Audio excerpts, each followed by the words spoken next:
understand how we're connected. So the Norman Economic Development Coalition is the economic development arm for the Norman community. We were founded in 1997 when the city of Norman, the university, and the chamber came together and saw the need to have one organization dedicated to working on economic development. In 2008, we were fortunate to have the Norman Technology Center join. So today, our operating budget is $500,000, which is funded in equal parts by those 4 partners. Our mission is to create and retain jobs for the Norman community, and we do that in a number of ways. We have 4 core areas of activity. So first and foremost, working with our existing businesses through our business retention and expansion program. So we want to make sure that we're meeting the needs of our existing employers. Working with companies that are interested in locating to Norman through our business attraction program. We also have a talent attraction and retention program, so we want to keep our best and brightest here. That also provides a pipeline for our existing companies. And then last, entrepreneurship. So our formal way of engaging in entrepreneurship is through operating a business incubator. How many of you know what a business incubator is? Okay, so about half of you. So basically they're designed to reduce the risk of failure and provide environments and programming that will support and foster growth for our startups. In fact, the International Business Innovation Association reports that 87% of businesses are still in business that graduate from the incubator program after 5 years, compared to 44% that do not go through a business incubator. Most business incubators, the shared rents, shared services, reduced rents, some level of programming, and access to capital are pretty common with most business incubators. They're generally operated by local governments, career techs, economic development organizations, universities, and the private sector. Here in Oklahoma, we have about 30 to 35 certified business incubators. And when I say certified, what that means is this business incubator has applied to the Oklahoma Department of Commerce. They provided a strategy, a marketing plan, explained what their programming looks like, and have been approved by the Department of Commerce. And that allows that incubator to pass on an income tax exemption to their clients. So for the first 5 years, a client of a certified business incubator is able to use that tax exemption. And for years 6 through 10, provided 75% of your revenues are generated from outside of the state, you may also qualify. In Oklahoma, I would say, I don't know, and Gina and Henry can correct me, but about 15 to 20 of our business incubators are operated by the career tech system. The remaining are generally the private sector or economic development organizations. So operating a business incubator is not something new for NEDC. We actually launched eTech in 2000. In fact, I saw Jean somewhere. Jean was part of our program. It was a 10,000 square foot building focused on technology-based companies. Pretty dingy. There wasn't a lot of programming. At the time, the organization's efforts were really focused on business attraction and developing business parks. So we were more, let me see how to put this. We were reactive in working with our clients. So, yeah. And so in 2015, we were fortunate enough to get an awesome leader, Jason Smith, and he really saw the need to evaluate our programming. And so one of the first things he did was we comprised a group of individuals, including stakeholders, entrepreneurs, to really evaluate eTech. And if it made sense to have a business incubator, and if so, what did that look like? So that group provided some really great recommendations, and that resulted in the launch of Startup405. And let me go back. So eTech, while it wasn't operating at the fullest capacity of an incubator, it did produce some great companies. Owing to this, these were great entrepreneurs that really worked hard. So ATSC, Zion, NextThought, WPT, and School Connect, and actually the first 5 are now located on OU's research campus. So out of that program, there were about 20 graduates that have created 450 new jobs to the economy. So back to Startup405, we launched in 2017, and the main thing that came out of those recommendations from that committee was to rebrand, reprogram, relocate. And we relocated on OU's research campus because we felt it was a good fit for us. There's so much with the Innovation Hub, CCW, it's a hub for entrepreneurial activity. So it made a lot of sense for us to be in close proximity to everything taking place there. A lot of our clients are able to use the resources, and many of them will walk over and use those services. Startup405 is a mixed-use incubator. We're the only state-certified business incubator in Norman. We have our partners at Norman Technology Center are located at the South Penn campus. We also dedicated a full-time staff person. That's me. So Jason and our board trusted me with that program, so I'm very grateful for that because it's been a very rewarding challenge for me. So the basic incubator services we offer are shared services. Because we're on OU's research campus, we have access to 6 conference rooms. We provide each client with high-speed internet access, telephone lines. There are access to 2 fitness facilities, parking, and all of the amenities that would be available to a research client tenant. We have a 3-member advisory board. Dean Pullen of Price College of Business chairs that advisory team.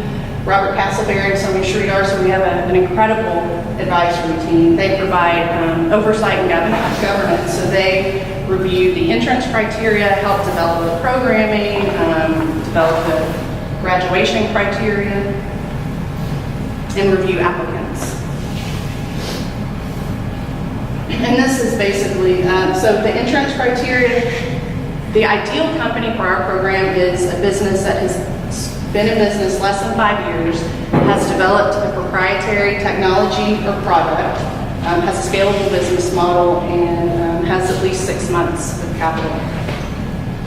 In terms of programming, we offer access to mentors, talent and internships through our partners at the university and Career Tech. We have a great deal of networking and education opportunities, access to capital, so we have partners at I2E that we work with for capital, and then a number of business services.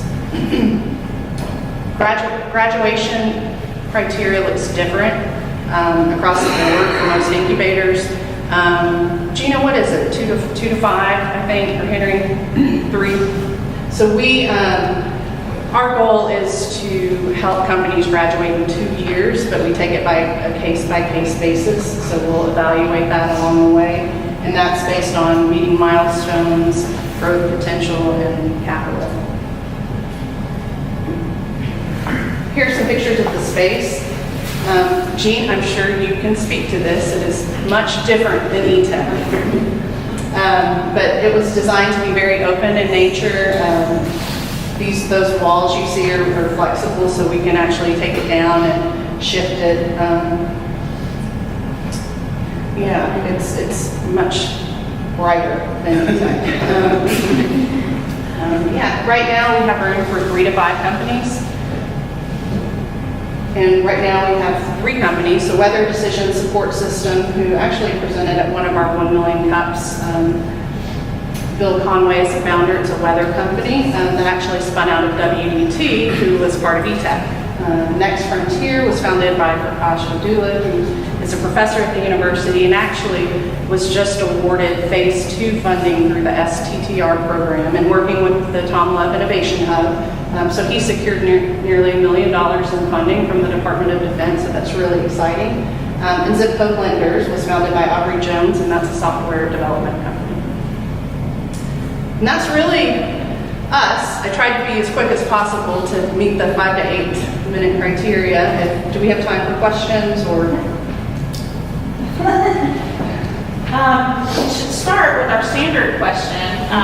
What is one thing that the community community can do to help you? Think about us. When you're talking to entrepreneurs in the community, send them our way. We could use all the help in marketing and support. That's what we're here for. Perfect. Okay, so we have about 10 minutes for questions. Who has a question for Maureen?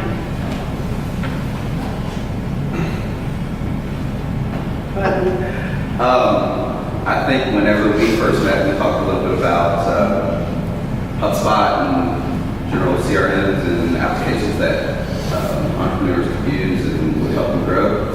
How are those partnerships going, and do you have anything in order for those? So the HubSpot partnership is fairly new, so we haven't really got into what those benefits look like. The AWS certification, there are credits available through that, and we've actually Bill with WDSS is currently using that.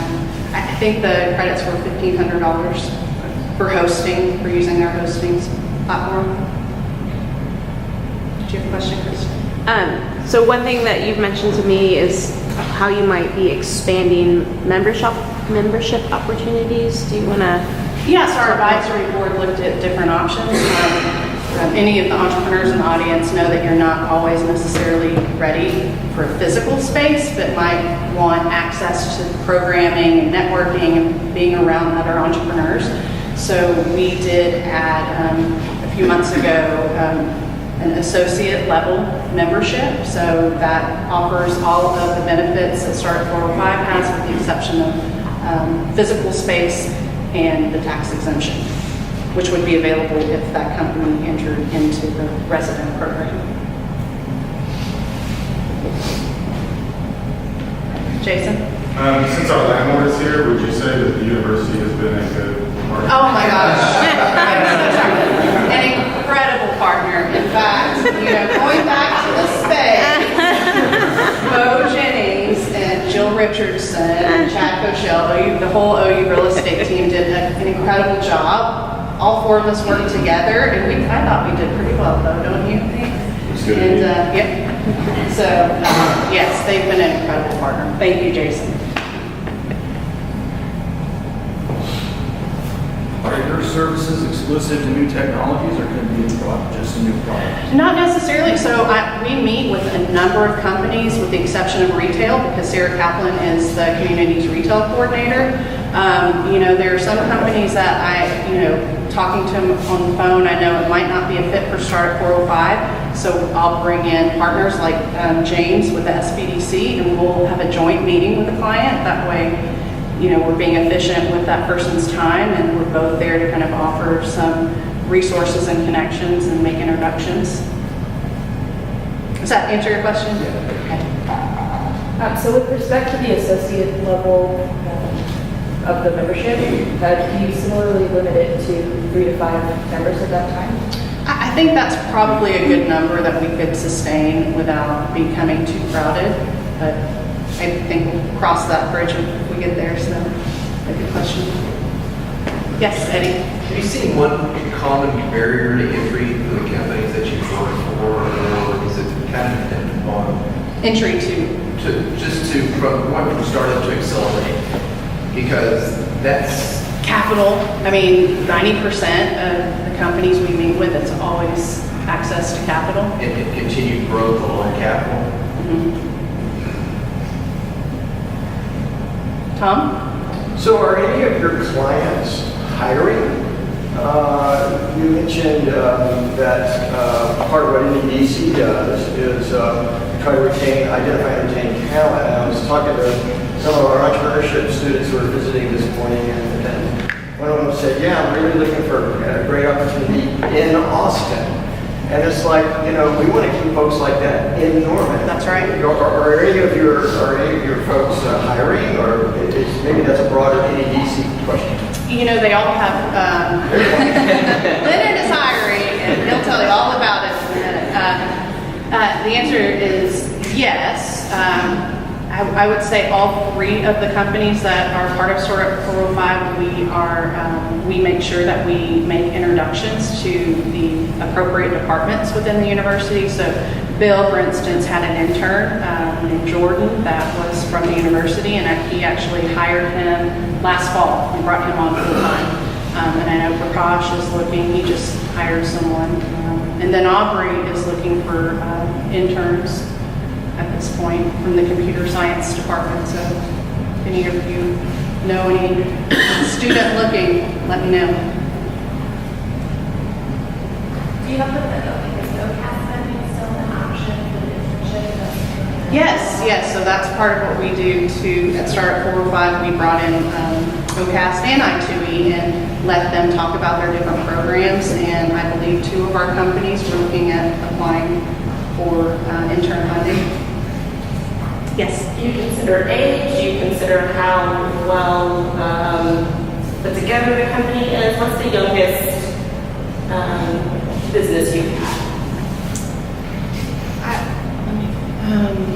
Zip Code Blenders is probably the youngest company we have, and I think when he entered our program, he was at about the 6-month mark. 6 months old as a company. Yes. I noticed one of your prerequisites for program is 6 months runway of capital. Is there anything that someone without a lot of capital can still maybe associate with your program? Or I think that might be where the associate membership comes in and being part of our program. Because for us, that also creates a pipeline for entry into the resident program. Let's take one more question. Yes. So, what's the plan for after a company goes through your program and they get maybe additional capital? Does 405 startup continue on with them? That's the Do they great pick up the thing. space? I mean, what's the kind of the next step, let's say? That's the great thing about an incubator being operated by an economic development organization. So then I would hand them to Jason, or we would work together to find a space in Norman that we continue working with them. Because that's the goal, right? To create jobs for Norman and keep them here. Okay, well, thank you, Maureen.